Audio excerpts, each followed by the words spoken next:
మదనాలు అమ్మా అమ్మా అమ్మా కూర్చోండి. విప్పు గారు కూర్చోండి. విప్పు గారు కూర్చోండి.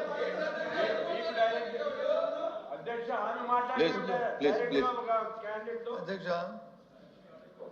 ఇది మొదటి ప్రశ్న. ప్రభుత్వం వచ్చి ఏదో వారికున్న టెక్నికల్లో లేకపోతే వారికున్న బిజినెస్ కారణాల వల్ల 8వ ప్రశ్న మొదటి ప్రశ్నగా తీసుకొచ్చారు. మన సాంప్రదాయం ప్రకారం మొదటి ప్రశ్నకి సభ్యుడు ఎవరైతే చేశారో వాళ్ళు, సెకండ్ సెక్రటరీ వాళ్ళందరూ అడిగిన తర్వాత అప్పుడు మీరు తీస్తారు. ఫస్ట్ సెక్రటరీ ఇంకా మాట్లాడుతున్నాడు, సెకండ్ సెక్రటరీ ఇంకా ఉన్నారు. వారు ఇద్దరు అయిన తర్వాత దాన్ని అప్పుడు చెప్పారండి. ఇంకా సబ్జెక్ట్లోకి పోతే మంత్రి గారు చెప్పారు ఏమని, రియల్ ఎస్టేట్ కంపెనీ కూడా 99 పైసలకి ఇచ్చుకోవచ్చు ఇస్తున్నామని చెప్పారు. మా సభ్యుడు వచ్చి అది రియల్ ఎస్టేట్ కంపెనీ ఏ రకంగా ఇస్తారని చెప్పి అడుగుతున్నాడు. దానికి వచ్చి మరి మీరు సెకండ్ క్వశ్చన్కి వెళ్ళిపోతుంది, అది ధర్మం కాదు కదా అధ్యక్ష. ఇప్పుడు క్వశ్చన్ కి రిలేటెడ్ గా అడగాలి తప్ప మొత్తం పరిశ్రమలు రాష్ట్రంలో జరుగుతున్నటువంటి వ్యవస్థ గురించి మాట్లాడితే అది కరెక్ట్ కాదు కదా. నేను వ్యవస్థ గురించి మాట్లాడాలి, రిలేటెడ్ అడగమనండి. ఎల్ఓపి గారు క్వశ్చన్ కి రిలేటెడ్ అడగమనండి. దీంట్లో 3 క్వశ్చన్లు అడిగారు. ఆ 3 క్వశ్చన్లకి మంత్రి గారు సూటిగా సమాధానం చెప్పారు. దాని మీద ఏదైనా డౌట్ ఉంటే క్లారిఫికేషన్ కావాలంటే అడగమనండి. అంతే తప్ప టోటల్ ఇండస్ట్రియల్ పాలసీ మీద అవన్నీ జరగాలంటే దాన్ని షార్ట్ డిస్కషన్ పెట్టాలి తప్ప దీంట్లో ఎలాగొస్తాయి అన్ని. దయచేసి మన మంత్రి గారు కూడా మన మెగ్రీన్ మినిస్టర్ గారు కూడా మధ్యలో ఇంటర్వ్యూ అయ్యారు. ఆయన కూడా చెప్పారు షార్ట్ డిస్కషన్. దాని మీద ఎవరి అభిప్రాయాలు వరకు ఉన్నాయి. దయచేసి ముందు ఆ క్వశ్చన్ కంప్లీట్ అయితే దాని మీద మా విధానం కూడా, మా పార్టీ విధానం కూడా మాకు ఉంది. దయచేసి మేము దీనికి చెప్పదలుచుకున్నాం కాబట్టి ఆ సభ్యుడికి తర్వాత సెకండ్ సెక్రటరీకి అవకాశం ఉండే అధ్యక్ష. ఆ తర్వాత థర్డ్ పర్సన్కి మరి క్వశ్చన్ మీద అడగమనండి, ఇబ్బంది ఏం లేదు. క్వశ్చన్ మీద అడగమనండి. ఉండు అయిపోయింది. దాని మీదే ఒక్క నిమిషం. మీది కంప్లీట్ అయిందండి? మీకు కంప్లీట్ అయిందా?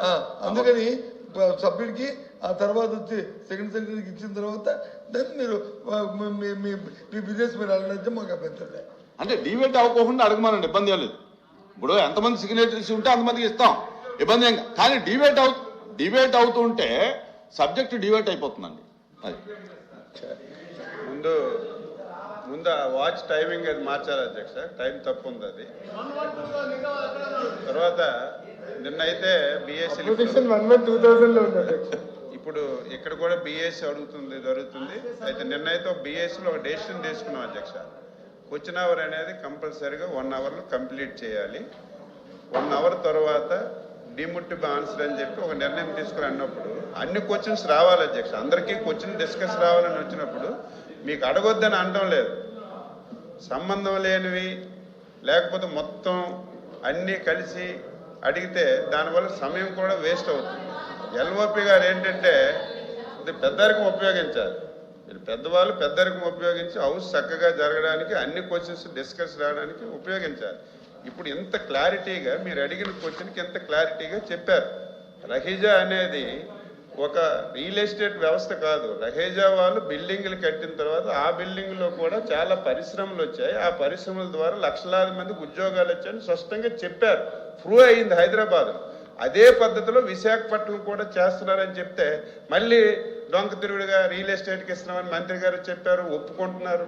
ఆ రకంగా మాట్లాడడం విధానం కాదు. ఏదైనా కొత్తగా అడగండి. మీరు మంత్రి గారు చెప్పారు 5 కంపెనీలు కానీ, లేదు 6వ కంపెనీకి ఇచ్చారు, ఈ కంపెనీకి ఇచ్చి మీరు చెప్పడం లేదు 99 పైసలని. అలాంటివి అడిగితే చెప్పడానికి సిద్ధంగా ఉన్నాం. కానీ సంబంధం లేని క్వశ్చన్స్ చేసి సమయం మీరు ఎంతమందిగానే ఇవ్వచ్చు. 10 గంటలు 1 గంట సేపు అయిన తర్వాత లిమిటెడ్ ఆన్సర్ అని చెప్పకుండా అన్ని క్వశ్చన్స్ వచ్చినట్టుగా చేయమని మా విజ్ఞప్తి. మంత్రి గారు మాధవరారు సూట్ గా మీ డౌట్ ఏమైనా ఉంటే క్లారిటీ కావాలంటే అడగండి.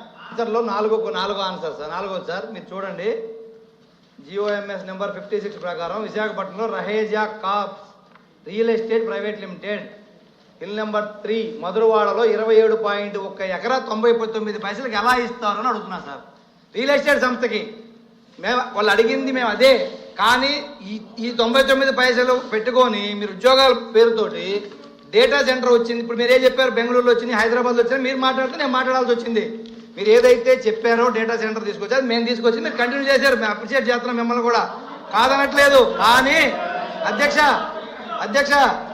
గూగుల్ ఆల్ఫాబెట్ కంపెనీ అధ్యక్ష 24 లక్షల స్క్వేర్ ఫీట్ ఆఫీస్ స్పేస్ రెంట్కి తీసుకొని 22,000 సీటింగ్ కెపాసిటీ తోటి అధ్యక్ష వారం క్రితమే అధ్యక్ష కర్ణాటకలో కంపెనీ పెట్టుకుంది. అదే విధంగా మనం ఎందుకు మూవ్ అవ్వలేదని అడుగుతున్నా అధ్యక్ష. మనమేమో భూములు ఇస్తున్నాం 99 పైసలకి, కానీ భూములు లేకుండానే ఉద్యోగాలు తెచ్చుకుని పక్క రాష్ట్రాలు ఆయన చెప్పాడు తెలంగాణ కర్ణాటక గురించి మాట్లాడుతున్నారు. ఆంధ్ర గురించి మాట్లాడాలి, మేము ఆయన తెలంగాణ గురించి ఎందుకు మాట్లాడతాడు? ఆయన ఈ రకంగా ఉంటే కూర్చోండి నా పూర్తి అవడం ఏంటిదే మీ